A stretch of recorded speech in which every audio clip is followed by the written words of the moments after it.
Hello Eaglemont Tennis Club, my name is Luke Dowse from Continuum Physiotherapy. Today I'm going to show you a simple injury prevention program that you can perform at home. It should take approximately 10 minutes. In terms of equipment being required, just a simple band that you can buy from your local Kmart or local physio clinic, pretty inexpensive, and if you can, a simple dumbbell. So pending the weight, I've got a 5 kilo here, but pending how you're going, you might get something lighter or even slightly heavier. But again, can perform without a weight if you don't have one. So this program is to help improve muscle strength and stability to help prevent injuries related with tennis. Okay, so the first exercise requires being on the floor. It's for our hip muscles. It's called a glute bridge. So simply lying on the floor. You can use your hands to assist as needed. You're going to push through the heels and raise up and hold it. This is going to strengthen our buttock, our glute muscles. And then slowly down. Our glute muscles are important for pushing off, stabilizing our hip and pelvis region related with tennis. So if I show you from the side, so you can use a pillow at home if needed or if wanted. So you're just going to raise up, hold it. So you want to keep the hips in line with knees and shoulders, holding it for 3 seconds and down. If that's a bit easy, you can do it with arms crossed. And then down. To make it a little bit more challenging, you could do it on one leg. So having one leg up and then raising up, hold it for 3 seconds and then down. Again, make it more challenging by crossing the arms to challenge the stability. Hold for 3 seconds and down. So, you might perform 2 sets of 10 of those, be it the double leg or the single leg. Next exercise is our band rotation. This is for shoulder muscle strength and stability, important for forehands, overhead activity to prevent shoulder injuries related to tennis. So this is an exercise particularly for our rotator cuff. So arm, elbow at about shoulder height. So we're making a 90-degree angle and going to rotate back and then slowly back. So rotating back, slowly back. It's important that we're not making the elbow go backwards, so pulling back that way. So just pure rotation, slowly back. To make this a little bit harder, you could hold the band a little bit further up and pull back. So you have the band tied approximately elbow or shoulder height, approximately elbow to shoulder height.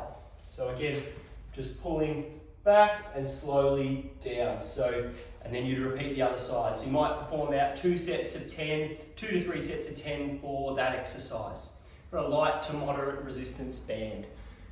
The next exercise, also with a band, is for trunk rotation strength. The nature of a lot of rotation with tennis wants strength through our trunk region.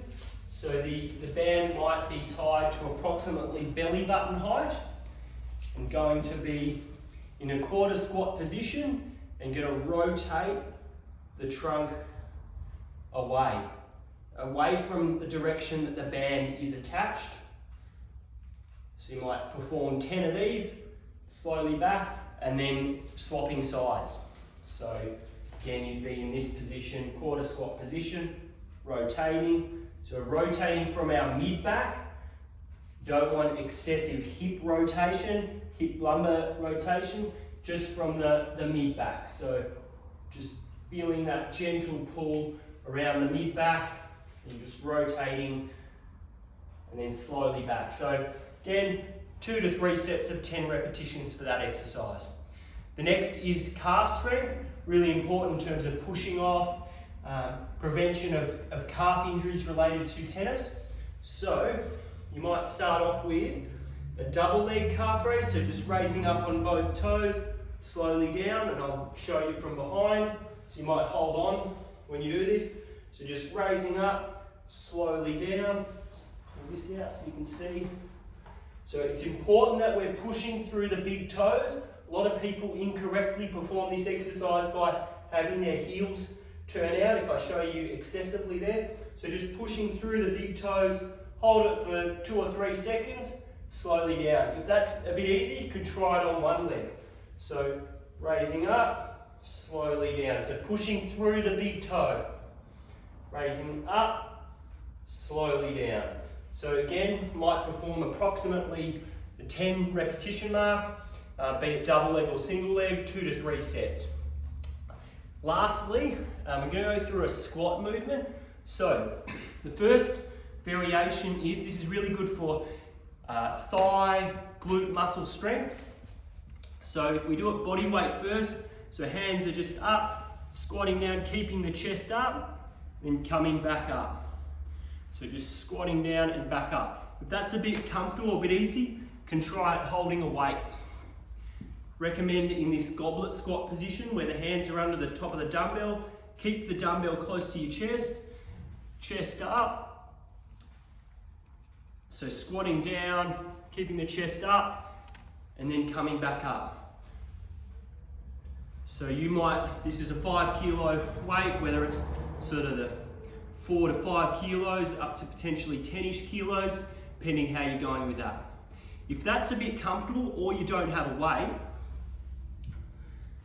next progression is potentially a split squat, like a lunge position. So having one leg in front of the other, hands on hips, you're gonna slowly squat down, keeping the chest up, not letting that front knee come in or out, and then coming back up. So really good for control of the hip pelvis region. So slowly down and back up, and then to make it further challenging, if you have a weight, if the left leg's forward, gonna hold the weight in the right hand, keeping the chest up, squatting down, back up.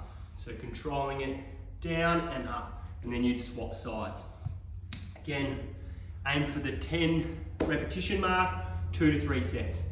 It's a simple strength program that you could perform as a bit of a circuit, go through and repeat again, all to help prevent tennis-related injuries. Enjoy.